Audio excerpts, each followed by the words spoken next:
నమస్తే, welcome to hash you. నేను మీ రాజేష్. కేటీఆర్కు వరుస వివాదాలు చుట్టుముడుతున్నట్లు కనిపిస్తుంది. ఆయన ఇప్పటికే బీఆర్ఎస్ పార్టీ కష్టాల్లో ఉంది. కేటీఆర్ వరుసగా ఆరోపణలు ఎదుర్కొంటున్నారు.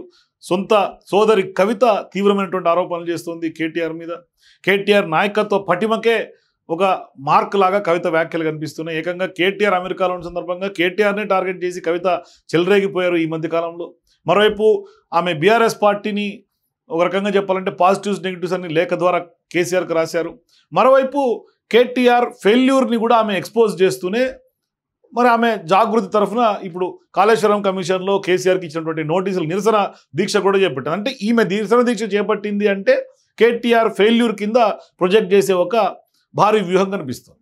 మరి ఇట్లాంటి సందర్భాల్లో ఓవైపు ఫార్ములా ఈ కార్ రేస్ స్కామ్ ఒక పక్క చుట్టుముడుతోంది. మరోవైపు ఇంట్లో అదేదో సోషల్ మీడియాలో ట్రోల్ చేస్తుంటారు కదా, శత్రువులు ఎక్కడో ఉండరా, ఇంట్లోనే ఉంటారు, తల్లుల రూపంలో లేకుంటే అక్కల రూపంలో చెల్లెల రూపంలో పారాడుతూ అంటే ఇంట్లో తిరుగుతూ ఉంటారని ఆ సినిమాలో డైలాగ్ ఉంటుంది. అల్లు అర్జున్ సినిమా అనుకుంటా, ఆ సినిమాలో డైలాగ్ ఉంటుంది. ఇప్పుడు అదే రీతిన ఇప్పుడు సొంత చెల్లెళ్ళు ఓవైపు జగన్మోహన్ రెడ్డికేమో షర్మిల రూపంలో, కేటీఆర్కేమో సోదరి కవిత రూపంలో ఇప్పుడు శత్రువుల్లాగా తిరుగుతూ ఉన్నారు ఇంట్లోని. అంటే వాళ్ళ ఇంట్లో లేకపోవచ్చు కానీ సొంత సోదరి. ఇట్లా ఇప్పుడు పెద్ద ఎత్తున ఒక ప్రత్యేక కుంపటిలాగా పెడుతుంది. అంటే ఇక్కడ పవర్ వార్ అంటున్నారు, తర్వాత ఒక రకంగా ఆస్తుల కోసం వివాదం అంటున్నారు. మరి వార్ దేనికి అనేది తెలియాలి. మరి ఇప్పుడు వారసత్వం వారా లేదంటే కనుక పవర్ వారా, ఇది ఒక క్లారిటీ రావాలా. మరి ఇట్లాంటి సందర్భాల్లో పాపం ఆయన బీఆర్ఎస్ పార్టీ స్ట్రెంగ్తన్ కోసం కొన్ని కార్యక్రమాల్లో పాల్గొనేందుకు అమెరికాకి వెళ్ళాడు. ఇప్పుడు అమెరికాకు వెళ్తే కూడా అక్కడ కూడా వివాదం అయ్యే అవకాశం కనిపిస్తుంది. అంటే ఇప్పుడు ఎట్లయిపోయిందంటే కేటీఆర్ పరిస్థితి ఎరక్కపోయి కేటీఆర్ ఇరుక్కున్నాడా అనే ఒక చందంగా మారింది. అమెరికాకు వచ్చి భారీ ర్యాలీలు చేయటం కొంత వివాదాస్పదంగా మారుతుంది. అదే తెలంగాణలో చేసినట్టుగా రెచ్చగొట్టే ప్రసంగాలు చేయటం ఇప్పుడు ఆయన పాలిట శాపంగా మారుతుందా అనే ప్రశ్న ఉత్పన్నమవుతుంది. అంటే పరిణామాలు అలాగనే అనిపిస్తుంది. అంటే కేటీఆర్ ర్యాలీ, ఆయన చేసినటువంటి ప్రసంగం ఇప్పుడు అమెరికాలో తీవ్ర స్థాయిలో చర్చనీయాంశం అవుతుంది.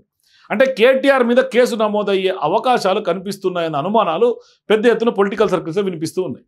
మరి ఇప్పుడు తెలంగాణ రాష్ట్ర ఏర్పాటు దినోత్సవం వేడుకలను అమెరికాలో ఉన్నటువంటి డల్లాస్లో కొంత ఘనంగా నిర్వహించారు బీఆర్ఎస్ పార్టీ, కొంత ఎన్ఆర్ఐలు. మరి ఈ వేడుకల్లో పాల్గొన్నటువంటి తెలంగాణ రాష్ట్ర మాజీ మంత్రి కేటీఆర్ చేసినటువంటి కొన్ని వ్యాఖ్యలు ఇప్పుడు తీవ్ర చర్చనీయాంశంగా మారుతున్నాయి. అంటే ట్రంప్ పాలనలో వలస విధానాలపై కఠినంగా వ్యవహరిస్తున్నటువంటి ప్రస్తుత పరిస్థితుల్లో కేటీఆర్ వ్యాఖ్యలు ఆయనకు ఇబ్బందులు సృష్టిస్తాయా అనే సందేహాలు వ్యక్తమవుతున్నటువంటి పరిస్థితి. మరి ట్రంప్ ప్రభుత్వం అధికారంలోకి వచ్చినప్పటి నుండి అమెరికా వలస విధానాలు అనూహ్యంగా మారాయి. చిన్న చిన్న పొరపాట్లకు కూడా కొంత డిపోర్టేషన్లు జరుగుతున్నాయి. మరి విద్యార్థులకు పార్కింగ్ టికెట్లపై కూడా నోటీసులు వస్తున్నాయని, నాన్ ఇమ్మిగ్రెంట్ స్టేటస్లో ఉన్న వారికి ట్రంప్ ప్రభుత్వం చుక్కలు చూపిస్తోందని పెద్ద ఎత్తున విమర్శలు ఉన్నాయి. మరి ఇప్పుడు యాంటీ ఇమ్మిగ్రేషన్ పాలసీలను ట్రంప్ పెద్ద ఎత్తున అమలు చేస్తూ ఉన్నారు. మరి H1B వీసాల విషయంలో కూడా ఫిర్యాదుల సంఖ్య పెరిగి అప్రూవల్ సులువుగా రావట్లేదనే నివేదికలు కూడా చెప్తూ ఉన్నాయి. మరి ఇటువంటి కఠినమైనటువంటి పరిస్థితుల్లో కేటీఆర్ చేసినటువంటి వ్యాఖ్యలు ఎలాంటి ప్రభావం చూపుతాయనే ఆందోళన వ్యక్తమవుతూ ఉంది. అంటే డల్లాస్లో జరిగినటువంటి తెలంగాణ ఆవిర్భావ దినోత్సవ సభలో కేటీఆర్ మాట్లాడుతూ కూడా తెలుగు రాష్ట్రాలకు సంబంధించి రెండు కాదని, మరో రాష్ట్రం డల్లాస్పురం అని ఆయన అన్నారు. అంతేకాకుండా డల్లాస్ దగ్గరలో ఉన్న గుంటర్ అనే ప్రాంతాన్ని గుంటూరు అయిందని కూడా ఆయన పేర్కొన్నారు. మరి ఈ వ్యాఖ్యలు అమెరికా సార్వభౌమత్వాన్ని ఖచ్చితంగా దెబ్బతీసే విధంగా ఉన్నాయని పలువురు విశ్లేషకులు అభిప్రాయపడుతూ ఉన్నారు. అంటే అమెరికాలో చదువుకొని ఉద్యోగం చేసినటువంటి కేటీఆర్కు అక్కడి నిబంధనలు, కఠినమైనటువంటి వలస చట్టాలు తెలియవా అని సాధారణ ప్రజలు సైతం ఇప్పుడు ప్రశ్నిస్తున్నటువంటి పరిస్థితి.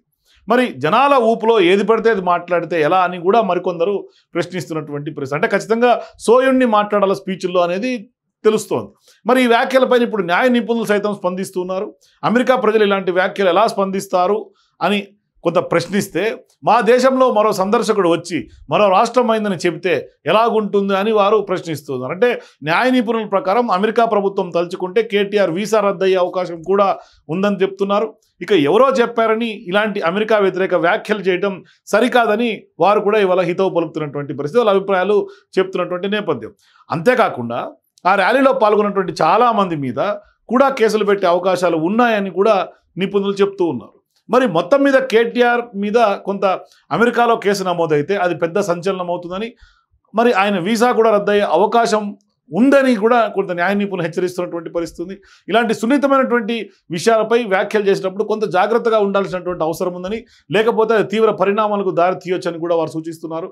ట్రంప్ ప్రభుత్వం ఇప్పుడు వలస విధానాలు కఠినంగా ఉన్నటువంటి నేపథ్యంలో ఈ వ్యాఖ్యలు కేటీఆర్కు నిజంగానే కొంత చిక్కులు తెచ్చిపెడతాయా అనేది కూడా వెయిట్ చేసి చూడాలి. మరి అక్కడ అమెరికా ప్రభుత్వం ఏ విధంగా రియాక్ట్ అవుతుంది ఈ వ్యాఖ్యల పట్ల, మరోవైపు భారీగా ర్యాలీలు కాన్వాయ్లు వేసుకొని ర్యాలీలు తీయడాన్ని ఎట్లా పరిగణిస్తుందని మాత్రం వెయిట్ చేసి చూడాలి. సో మీరు కూడా అమెరికాలో కేటీఆర్కు కేసు తప్పదని మీరు అనుకుంటే మీ అభిప్రాయాల కింద కామెంట్స్ తెలియజేయండి. For more videos please watch #.